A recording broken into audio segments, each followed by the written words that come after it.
Olá, Leda. Espero que esteja tudo bem. Chegamos finalmente na nossa última aula, na aula 34, tá? Onde a gente vai aprender sobre, na verdade, revisar, você já conhece muito bem, a terceira estrutura de repetição de Java, né? Então a gente já viu while e do while, né? E no while e do while, você, enquanto programadora, tem que controlar o número de repetições através de uma variável que a gente chamou de contador. Mas existe uma estrutura de repetição em Java chamada for, que dentro da própria estrutura do for você pode colocar esse contador, embora ele também não seja obrigado, tudo bem, mas ele é preparado, a estrutura do for, para ter uma variável que é inicializada, é incrementada e que tem uma condição que deve ser respeitada para que haja o que? A repetição. Então, basicamente, a sintaxe do for é essa que está em tela.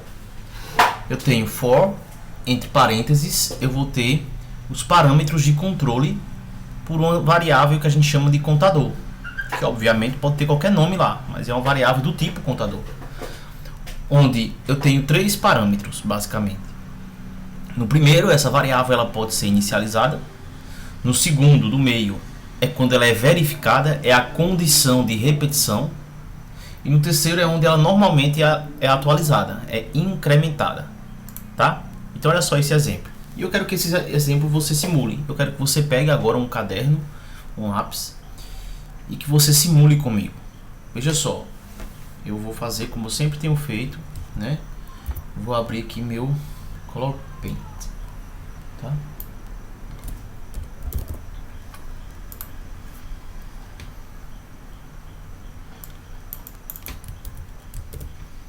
Olha só, eu tenho aqui esse código, tá? E eu vou fazer o seguinte, eu vou iniciar aqui a execução desse código. Então, como eu faço sempre, eu vou abrir aqui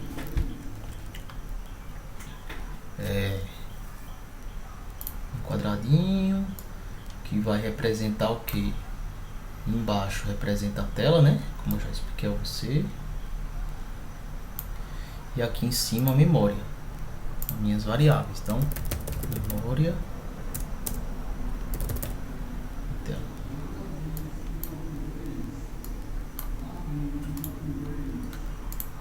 Eu moro ao lado de uma escola, não sei se você está escutando aí o microfone. Estão chamando os alunos. Então aqui, opa, peraí. Aqui eu tenho, opa.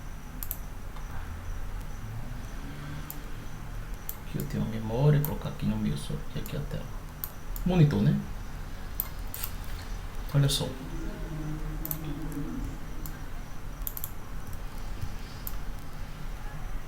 Vamos lá, comecei a execução. Vou chamar aqui essa linha, executei essa linha. Quando eu executo essa linha, ele imprime isso aqui em tela, não é isso? Ou seja, ele vai imprimir isso aqui em tela, tá? Imprimiu aqui, certo? Depois ele vem para essa linha, for. Ora, se ele vê este comando for, o interpretador Python sabe que ele tem que ler a primeira coisa, o que? O primeiro parâmetro. Ele inicializa uma variável contador. Então eu vou aqui colocar contador. Diminuir esse tamanho, tá? E aqui ele declara essa variável.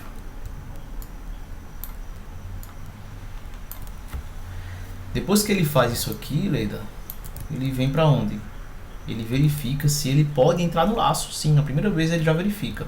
Contador é menor do que 5, olha, lembrando que aqui o contador foi inicializado, tá? O contador foi inicializado. Sim, o contador é menor do que 5. Então, deixa só eu colocar aqui. Pronto. Então, quando ele faz essa leitura e permite o acesso ao laço, ele não vem para cá. Isso é importante. Ele já vem para a primeira linha do laço. Ou seja, ele imprime em tela o quê? Ele imprime o valor de contador. Imprimiu. Pronto. Chegou na última linha. não temos mais linha no laço. Aí aqui, quando chega na última linha, é que ele vem para esse terceiro parâmetro. Ou seja, o contador foi incrementado. E depois que ele é incrementado, aí ele vem avaliar se ele continua no laço. O contador é menor do que 5? Sim, então executa o laço. Ou seja, imprime 1. Depois, vem para incrementar. Ou seja, o contador passa a ser 2. Avalia se ele pode continuar no laço. Sim, ele pode. Então, executa essa linha, né? Contador imprime 2. Depois vem contador mais, ou seja, contador passa a ser 3. Contador é menor do que 5? Sim, então continua no laço, vem para essa linha, imprime contador 3. Chegou no final, incrementa, contador mais, ou seja, 4. Contador é menor do que 5? Sim, então continua no laço, imprime contador 4. Chegou no final, incrementa. Incrementou, contador passa a ser 5. Contador é menor do que 5? Não, não é. Então ele sai o laço. E imprime o que? E imprime fim do método main. Certo? Então esse é basicamente o funcionamento do for.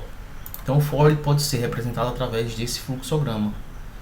Se inicia, a primeira coisa que a gente faz é avaliar o primeiro parâmetro, ou seja, inicializar a variável de controle. Aí avalia. A variável de controle está respeitada a sua condição? Sim. Então executa os comandos, avança o contador, terceiro parâmetro, e continua avaliando se o contador respeita a condição. Se continuar respeitando, fica nesse laço. Se não, sai do laço. Tá? Olha esse exemplo.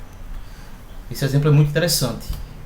Eu não incremento. O que eu faço? Eu decremento em 2. Vamos simular esse exemplo.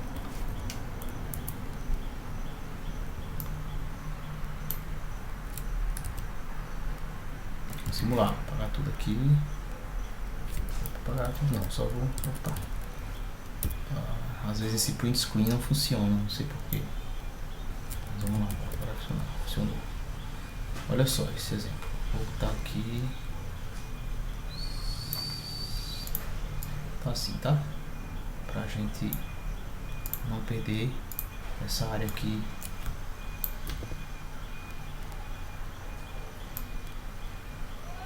Pronto. Executou essa linha, início do método main, tá aqui. Contador. Primeira coisa que ele faz, declarou a variável, tá aqui, declarou, inicializou igual a 10, tá aqui. Depois, contador é maior que 0? Sim, é maior que 0. Então ele entra no laço, ou seja, ele imprime contador 10. Se eu cheguei ao final, venho para o incremento, que nesse caso é decremento. Contador igual a contador menos 2. A gente já aprendeu isso, ou seja, passa a ser 8. Tá? E avalia. Contador é maior que 0? Sim, imprime contador. Contador é quanto? 8. Chegou ao final, decrementa. Passa a ser 6. Contador é maior que 0? Sim. Então, vem para cá, imprime 6. Chegou ao final, contador menos 2. 4. Contador é maior que 0? Sim. Então, imprime 4. Vem para cá, contador menos 2. Ou seja, 2. Contador é maior que 0? Sim. Então, imprime 2. Chegou aqui, contador igual a contador menos 2. 0. Contador é maior que 0? Não, não é. Então ele faz o que?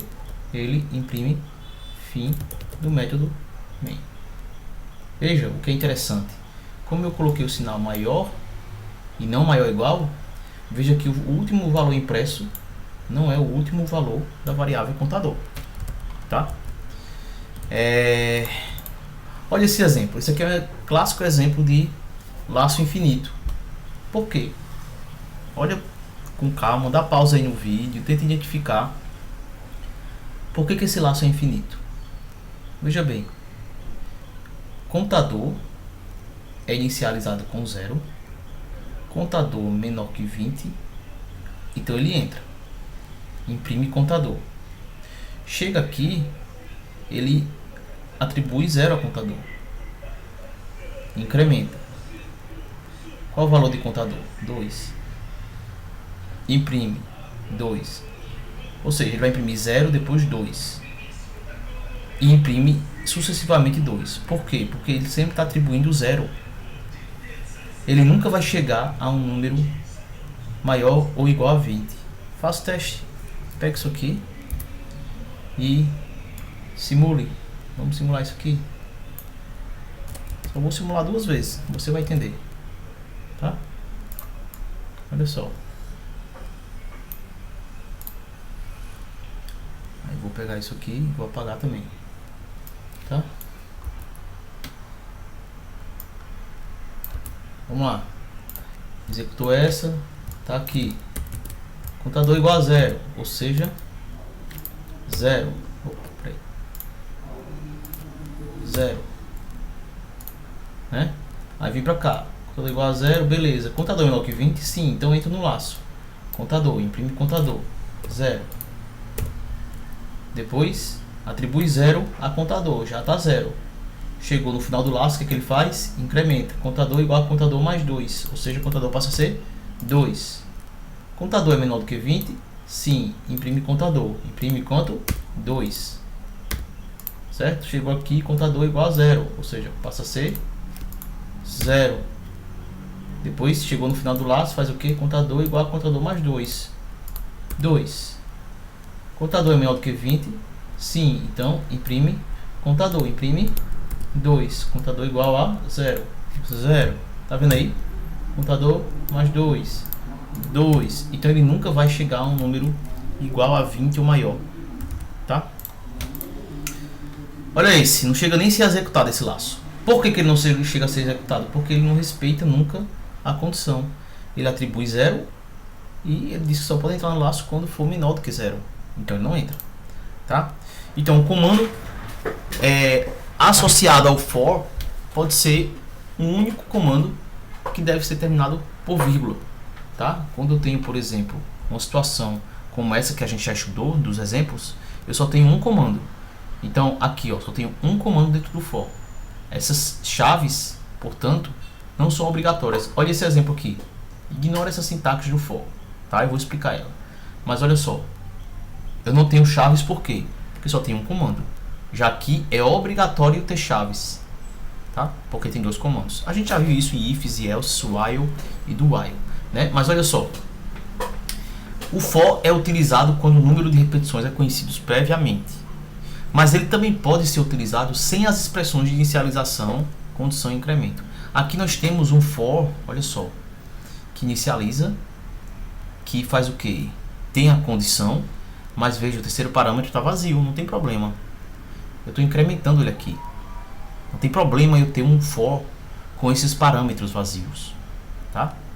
Agora, se você colocar, ele vai respeitar o que está lá. Olha esse. Não inicializei uma variável, inicializei ela fora.